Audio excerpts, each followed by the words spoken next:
Hey! So, first of all, I'd like to thank everyone for the support you've been giving me again. Since the last video, we already went from 100 to 200 subs. It's really nice to see that you've been liking the video, so thank you, really. Since everyone seemed to enjoy the THPS 4 video, and a lot of you asked me to either review another one or to rank them, so I decided to do both. For this one, I'll only review the Pro Skater games since it would take way longer for me to make all of them. But if you guys like it, I can make another one starting from Underground. Oh, also, I am not gonna be reviewing THPS 5. Yeah, I know everyone loves that game, but sadly I don't want a 360 or a PS3, so it's impossible for me to do it. Actually, even if I did, I'm pretty sure they got delisted from the store, so there's that. I might do it in the near future if I can set up an emulator, but we'll see. I decided to go around the internet asking for the best version of each game, so if you believe that any other version of each game is better than the version I'm playing, you can go and blame Reddit for it. That's what I get from trusting the internet.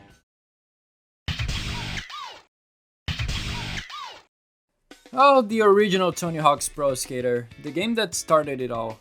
Developed by Neversoft with the blessing of Hawkman himself, it was released in 1999 for the PlayStation and later ported to every platform to ever exist.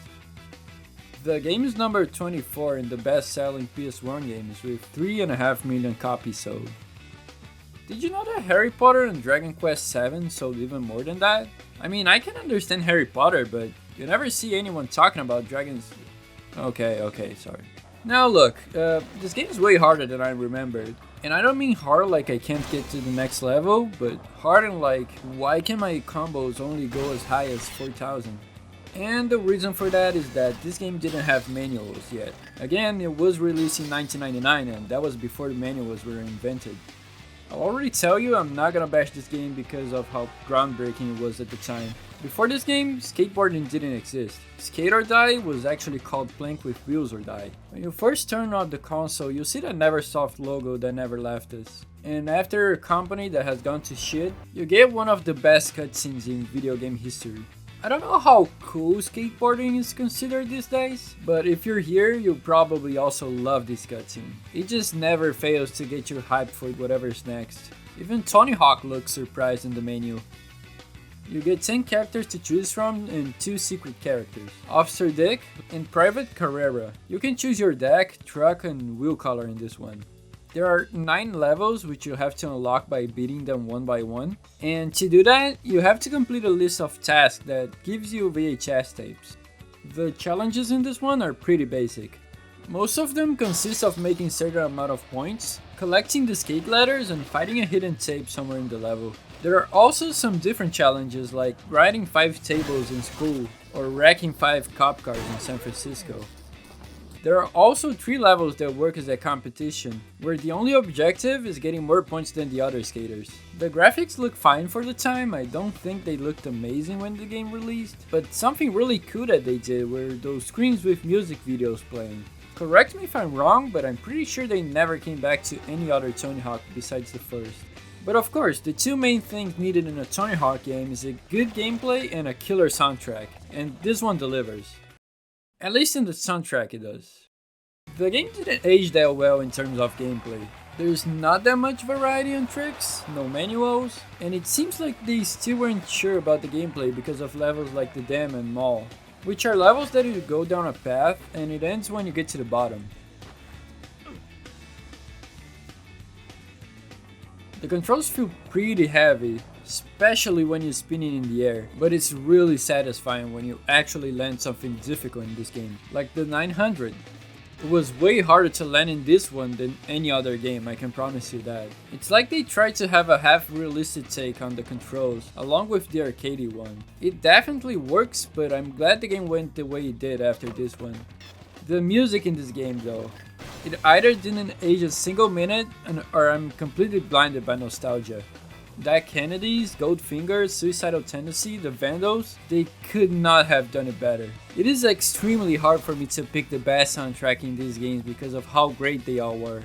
I know this one is the best for a lot of people just by having Superman, and honestly I don't blame you. This wasn't the first Tony Hawk I played, but I still listen to these songs almost daily to this day. After you beat the game, you get a BIOS video, which is a staple in these games. I said it in a THPS 4 video, but it was really cool watching these again and again with your friends before the internet was popular. Overall, the game's still great. I'm sorry if you disagree with me in this one, but I'll give this game an A instead of an S because of the way it aged. This game is what kicked off the series, but it would only get better from here.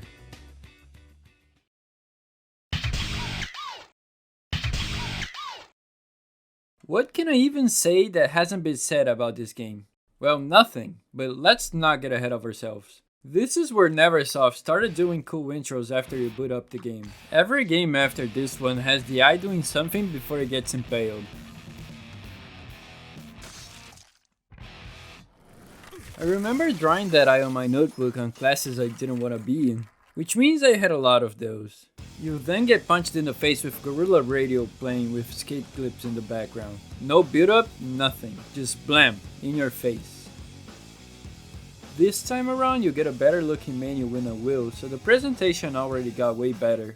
You can now make your own skater and play the campaign as him, and you can create your own skate park too, which I believe are features that come back for every other Tony Hawk game after this one. You get 14 skaters this time around, including unlockables like Officer Dick, Spider-Man, and Blue Tag. There's a total of 10 levels in this one, but this game has some of the most memorable levels in the history of this game.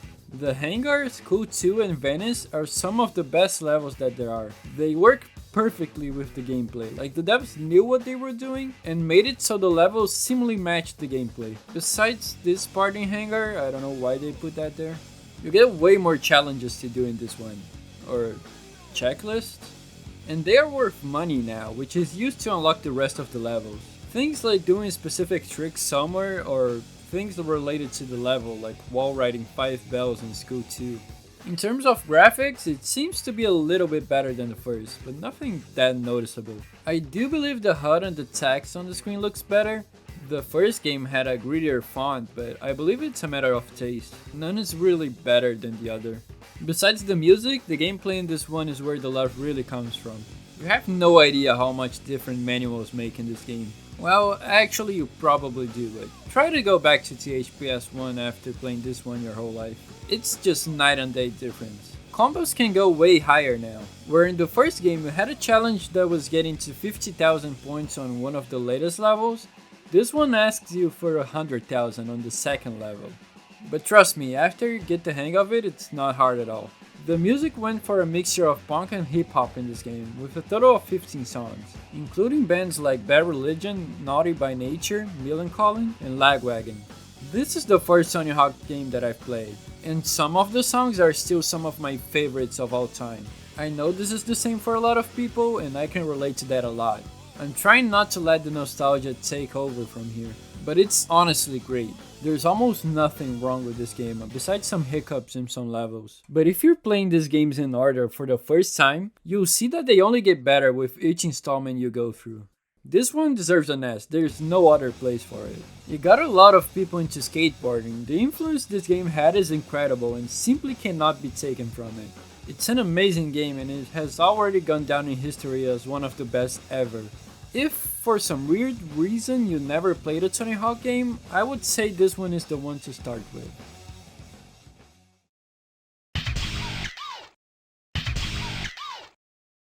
Now to my personal favorite. This is by far the one I played the most, but I'll already be honest here, besides having an amazing intro, I think this one is the weakest of the four. I love Motorhead, but I think that the other songs fit the clips way better, but that's just me. Now here you get a fully 3D menu inside a skate shop. All the modes you had from before, all the extras, with the addition of online. And a tutorial mode? I did not notice that there was a tutorial mode until this very second. I am writing the script and looking at the footage and I just noticed it. I played this game my entire life and I never noticed there was a tutorial. Well, it's pretty basic, but it tells you what you need to know. It teaches you how everything works and how you can build bigger combos. I don't know if anyone ever really learned how to play by playing the tutorial, but if you did or know anyone who did, please let me know. I was almost having a stroke because I could not believe I didn't know that was a thing. As you can tell, the graphics got way better in this game. If you saw my video on 4, it's the same engine, the same graphics, and the same animations. But this one came first, so there's that. I don't think it looks amazing, I mean, Tony Hawk looks like this, but it's not bad by any means. These games were never cutting edge for its graphics, so you don't really expect it to look amazing. You get 9 levels and 3 levels from the first game. There's 13 characters and a lot of unlockables, including of course Officer Dick, Wolverine, Doom Guy, and Darth Maul. Crazy. The levels are also some of the greatest levels in any Tony Hawk game, like Canada, the airport, the foundry, but they also added some more interactive goals in this one, like this guy that you have to soak in the foundry. Like in the second game where they added manuals, here they added reverts, fully connecting combos so you don't have to stop unless you want to, or if you get too greedy and fall. In my opinion, this is the best one so far. Even though I played the PS1 version the most, I love the next gen version too. This game is another example of what I said about each sequel grabbing the good and making it better. It feels way smoother to play. Maybe it's the animations, maybe it's the controls, maybe both. But if you played it, you'll know what I'm talking about. They also added hidden combos, which are like a precursor for what's coming next, like the variation to manuals. And with all that, they started asking for scores like 400,000 by the end of the game, which is very doable with all the tools they give you in this one. There are 20 songs in this one, a mixture of punk, metal, and hip hop, including Ramones, CKY, AFI, and Body Jar. It's awesome. It was great, really great. Probably my favorite playlist of the Pro Skater games, and it's the one that stuck to me the most. There's no bad in a Tony Hawk soundtrack, but this one is just perfect for me. So obviously this one is an S for me, as the best Tony Hawk's Pro Skater game. None of them are bad or even close to that by any means, but I believe CHPS 3 is the one that aged the best, and it's still extremely fun to play through to this day. So this is my list. Of course you're free to disagree. You don't have to hate me because I like one game better than the other, unless you really want to. Going back to these games only reinforced my opinion that most of them are timeless and still play very well to this day. Sorry THPS 1. But seriously, no matter which one you believe to be the best, I'm sure there will be a lot of people that agree with you. These games seem to have a little bit of everything for every playstyle. I hope I didn't forget too much. I'm trying to keep a schedule so I don't stay a month on only one video, but I still gotta get better in managing points I like to make and things like that. Oh, and thank you again for 200 subs. Again, I know it's not much for a lot of people, but this has been happening pretty quick and I really didn't expect anyone to watch these, so really, thank you. Anyway, I hope you liked this one, and if you did, please leave a like, and maybe a comment telling me how my list go completely against the laws of Hawkman, and that'll be thrown in jail for it. See you in the next one!